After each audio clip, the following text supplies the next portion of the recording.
Dark Souls 3. Dark Souls 3. Dark Souls 3 is a video game that was made. It reminds me of a book. The writer putting in word after word after word, only to suddenly begin writing bolds and exclamation points after every other sentence. The bolds begin drowning out the rest of the story, and you notice the writer has lost his way. That is exactly what Dark Souls 3 is. The exclamation points that drown out the rest of the story. In the words of Kratos, God of War, it's a mess. I didn't want to come into this game not liking it, however, I really don't like this game. I gave it chance after chance to impress me, and it just makes me crunchy every single time. The only thing I notice about Dark Souls 3 fans is they have a chronic illness of stupidity, and I'm here to give my honest and unbiased critique of this video game. Let's start with the good, because it's clear that this game is going to need every ounce of goodness I can give it. Blessed Weapon has a very cool effect. The shining blades are very neat, and it makes you feel like you're fighting as this holy warrior of light or something. Now, let's get onto the bad, because holy guacamole, there's a lot. First off, enemy spam. If you thought the last installment was bad, wait until you play this game.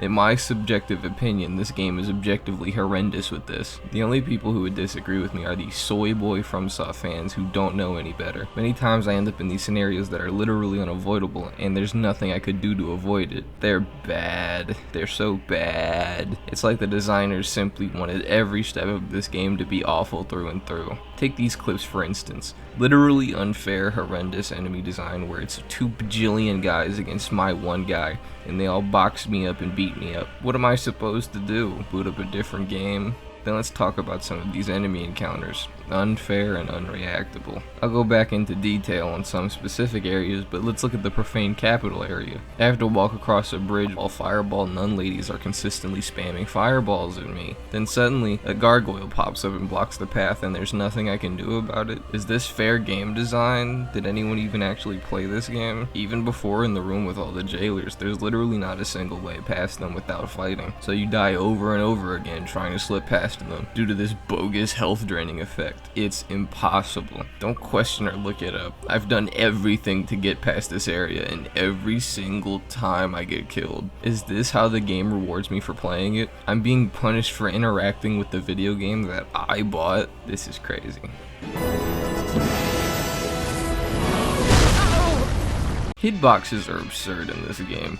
Just look at the screen and you'll see numerous examples of universally bad hitboxes that everyone has a problem with every time they play the game. It's just slimy. How am I supposed to play the game when literally every encounter is like this? And no, that's not exaggerated. There's no consistency. Sometimes shit works and sometimes shit won't. Here's multiple examples of the game sharding itself. The one core thing you need for a game to work doesn't here, and it's actually ridiculous. Like many things in this game, it's clear it's death by 1,000 cuts. When even the core systems don't work, you know we're in for a bad time. Speaking of core systems, this game just controls like crap. I hate to say it, but I think you all know it too. It feels like I'm behind the wheel of a wet wriggling worm. It's fast. You don't even really feel grounded, and more like you're slipping away on ice every single encounter. I just wish it controlled like the last game, and some may say I should just get used to this game controlling differently and accept I bought a separate game.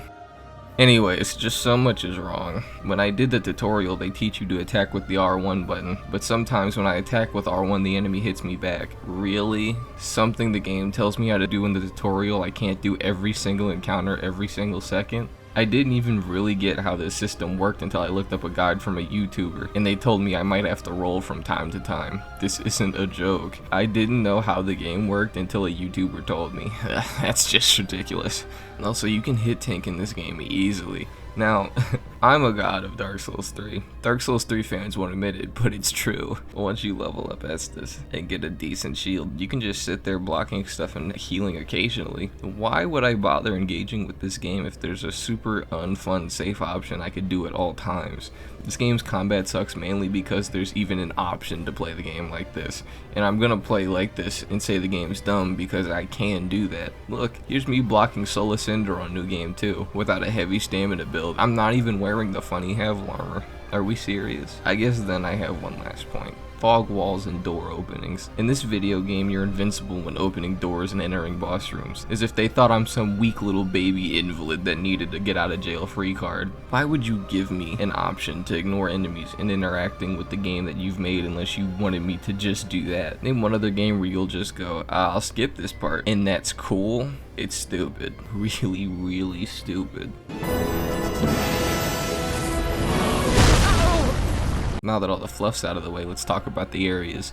The game falls apart at Fair & Woods. This is one of the worst areas in the entire series. Well, maybe there's worse in Dark Souls 3, but that's not exactly a high bar. You walk around this huge area with nothing but this goopy swamp water in it. All you can do is roll around in this gook while trying to find 3 pillars with no tell at all. Alongside that, there's a bunch of enemies that you can't possibly deal with while wandering in this goop. Then when I interact with the fire, they punish me by making me have to go through more of this area. That's right, the game punishes me for interacting with it. The whole game is like this, and it's just so freaking awful. It's so bad I could unironically make this video 5 hours long if I focus on every example of the game doing this, but I won't because it's just so bad.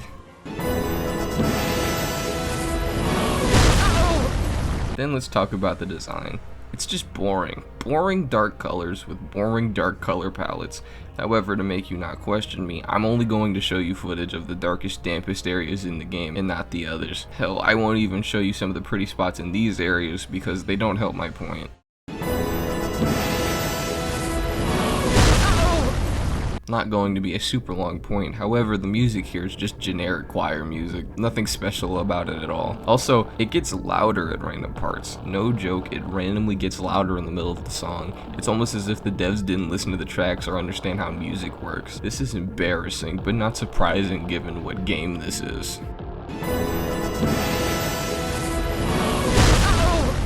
There's a lot of them, but are they worth talking about? Not really. The DLC bosses that came out a good bit after the game tended to be better, so why even bother bringing up the bosses here? In the other games, they went from mediocre to really good to really bad. That's just not the case here. There's literally not one example in the base game that makes me have any emotional reaction. To bring up some examples, let's talk about Wolnir and Yorn. Pretty much every boss in the game is like these two. Big, slow, lumbering idiots you can easily smack up in a matter of moments.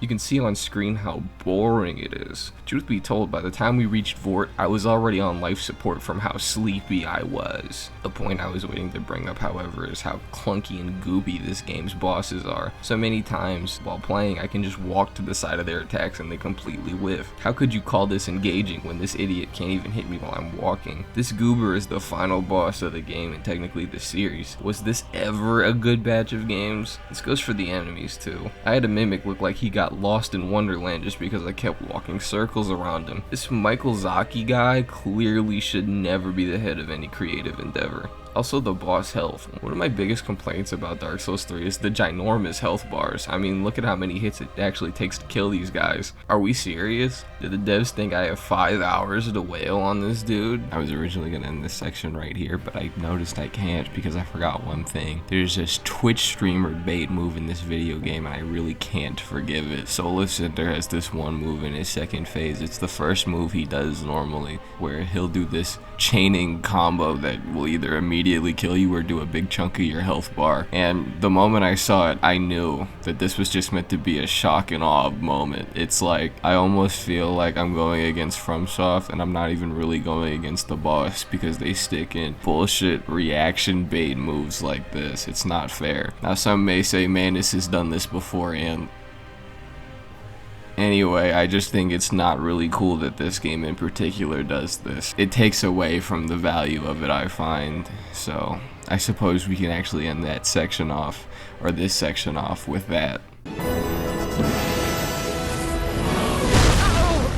Let's talk about the DLCs, I guess. This is my first time playing them. If I wasn't making this review, I'd most likely never have played any of them, as by the time I open this game, I'm ready to close it. Starting with the Ashes of Ariandel. There's only one boss here, and it's a woman. The woman is fine, and there's no other bosses here because they weren't right in front of me, so I won't bring them up. Then we get to the Ring Cities DLC. It's fine. Despite it being called the Ring City, you don't even spend the first half in it. I don't mind traversing it as much as the woman's area. However, it's not that much better. It's got the same problems the base game has with no real interconnectivity, or at least not like my god Dark Souls 1 does it. But we get Gale as the final boss here, and he's okay. Probably my favorite old man fight, but I could understand if someone put Gwyn ahead of him. My issue is he never lets me heal. A boss in this game is trying to kill me, and that really sucks. The devs didn't cook with this one. But then we get to a masterpiece, a word I'd never share in the same breath as Dark Souls 3 unless we're talking about him. Here, from this elevator, you will see an opening in the wall. Once you roll through an invisible wall you'd have no reason to know exists,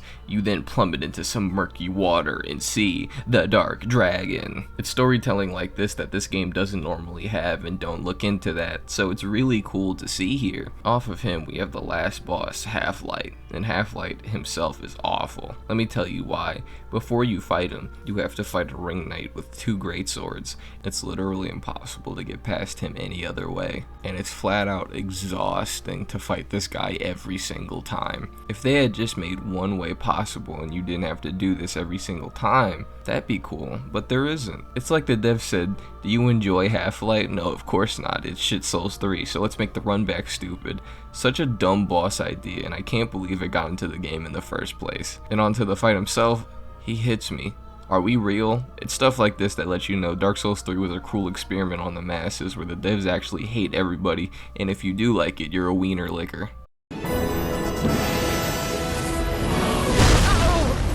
Overall, Dark Souls 3 is a game I wouldn't even recommend to my friends. The only way someone should play it is if they lost a bet and were murdered if they didn't follow it. But I do find it funny, all you little Dark Souls 3 leeches keep getting mad at me when I say your game is dog shit. Like, why do you care, bozo? They're always gripping for attention, as when I make my 5th video with big red text saying it sucks dog ass, or an 8-hour response video, they always respond. Those milk drinking pussies always have something to say, which I never even say anything worth counterpointing because I'm so much smarter than you. But if you want me to keep making these videos, then please keep commenting.